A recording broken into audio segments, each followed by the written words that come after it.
What's going on, guys? Joey here, and I'm going to be breaking down tonight's NBA 7-game main slate on DraftKings for today, Tuesday.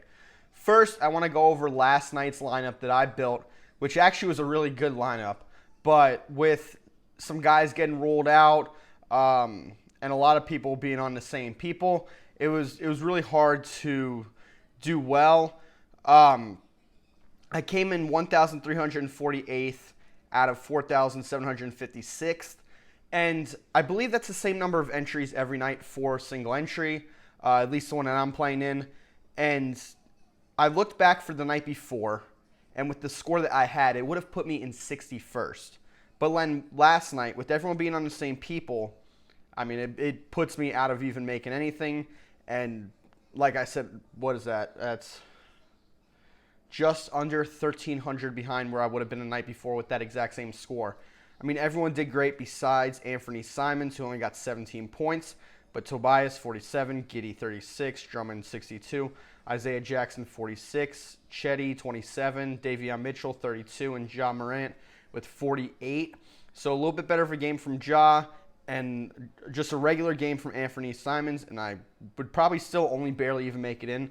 But still, yeah, you had Drummond at 70%, Isaiah Jackson at 51%, Giddey at 46, Tobias at 36, and yeah, other than that, there was some lower ownership in there, but yeah, the Anthony Simons play kind of bit me right there.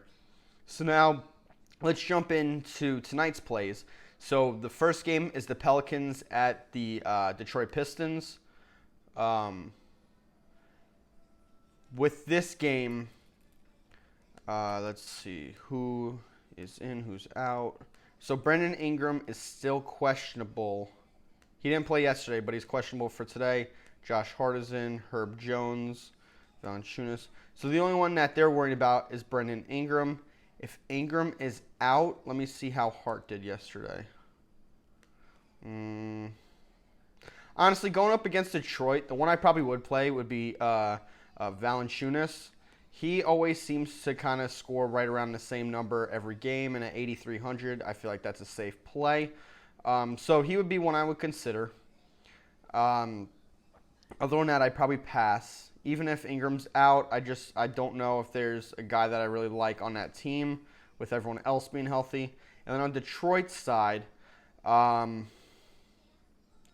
Cade had a good game the other night. Well, I guess not great shooting-wise. He was 6 for 21, but he got double-digit rebounds and assists. So he got a triple-double, so that was great for him. But, I mean, he's not the most consistent guy, and I'd rather go elsewhere. Then we've got the next game, the Wizards against the Bucks. So for this game, I really like the Wizards side because Bradley Beal is supposed to be out, I believe, the next 2 games. So 2 guys I would go to, starting with Spencer Dinwiddie. His minutes are going to go back up. Let's go when Beal was out. I believe this was right around the time when Beal was out in mid-late December with 36, 34. That would be my guess with those minutes because I know, obviously, he took over a big workload with Beal being out. Let me fix this real quick. Okay. So, yeah, with Dinwiddie, I would play Dinwiddie. He's 5,900, and he's cheap for the workload that he's probably going to have with Beal being out. And then Kuzma. Kuzma is another one I like. His price it's kind of bounced around this number, either right below, right above. I mean, it's kind of average-ish for his number. And with Beal being out, I feel like he's going to have a big workload. So the 2 I would go to would be Kuzma and Dinwiddie. Let me go to the Bucks. On the Bucks side, I think everyone's healthy. So I believe that would just be a pass. I don't want to play Antetokounmpo at 12,000 when he has the possibility of scoring in the 40s. And with Antetokounmpo in, I don't really like playing Middleton or Drew that much. Then we go to the Heat at Toronto. With this game, let me see. With this game, Butler is questionable. He was out yesterday for right big toe irritation. If he is out, then look for that starting lineup. Oh, let me take Toronto off there. The one I would like He got the start last night. Max Struss, I believe is how you say it. He got the start last night, played 41 minutes. And shooting guard and small forward eligible. So if Butler's out, I'd go to Struss. That'd probably be it. I know Hero wasn't great last night. Robinson, I think, wasn't great either. Yeah, I mean, 14 points. Maybe Bam. But even with Butler out, he really doesn't do too much different. I know, obviously, he's a center. He's not a forward. But I would have thought he would have had to do a little bit more scoring. But that just doesn't seem like that was the case. Let me go to Toronto. For Toronto, the one I would like most would be OG Anunoby. He dropped down a little bit last game, but he plays in the mid-30s. Sometimes he touches right around 40. Seems to be a pretty consistent guy overall, scoring high 30s, low 40s. 7,500, I think he would be a solid play. Also, does shoot the ball a solid amount in the mid-teens. He's gonna get you rebounds. He's gonna get you a few assists per game, a couple block. I mean, every game he gets at least 1 to 2 blocks. He's gonna get you a few steals per game. I mean, he really does a lot, and I think at 7,500, he's a good play. Let me check Trent Jr. And even with Fred VanVleet, he was out, I believe, he was out 2 games, I believe.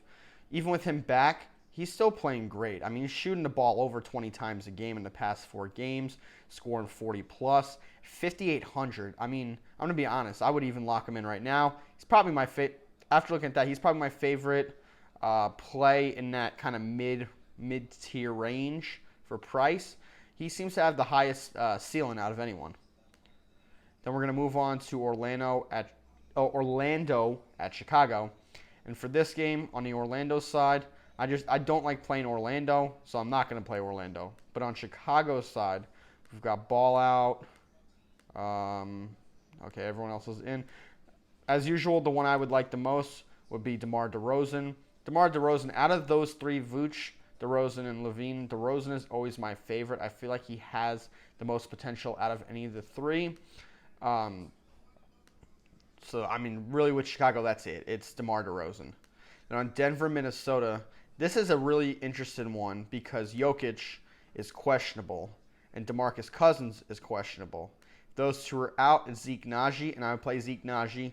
If Jokic is out, I would play Cousins. And if Jokic is in, I mean, I would just pass on all of this. I mean, yeah, I'd probably pass on all the centers. So, Naji, if the 2 are out, and then Cousins, if it's just Jokic out. Cousins, I would assume, plays probably around 20-ish or so minutes. Never gets a ton of minutes, no matter what situation he's in. Maybe, well, I guess down here, well, I think that was when he was with the, yeah, that was when he was with the Bucks. Yeah, I believe so. I can't remember when he moved over. But yeah, DeMarcus Cousins, I would assume around 20 or so minutes if he is the starting center. I think he'd be a good value play. If not, Zeke Naji. If Jokic is out, I would like Aaron Gordon a lot because I feel like he would need to take on a bigger workload. He's 5,900.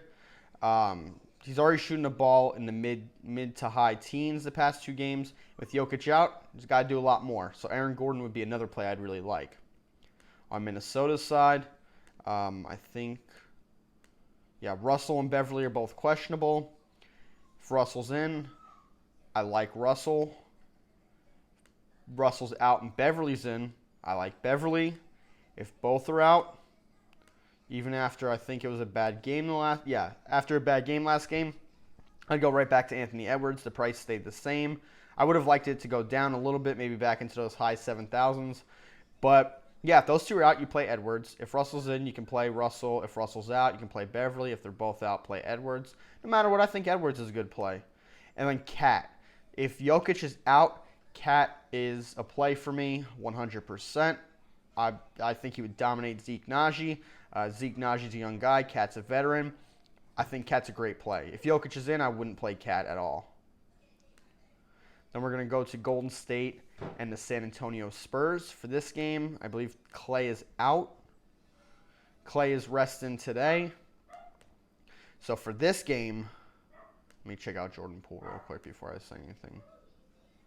I would consider Jordan Poole, but I really like Andrew Wiggins this game with Klay out. I think Andrew Wiggins without Klay Thompson has a lot more potential, obviously, than with Klay in. So Andrew Wiggins with Klay out, honestly, another one I'm going to probably just lock in right there. And Andrew Wiggins is going to be one of my favorite plays for tonight.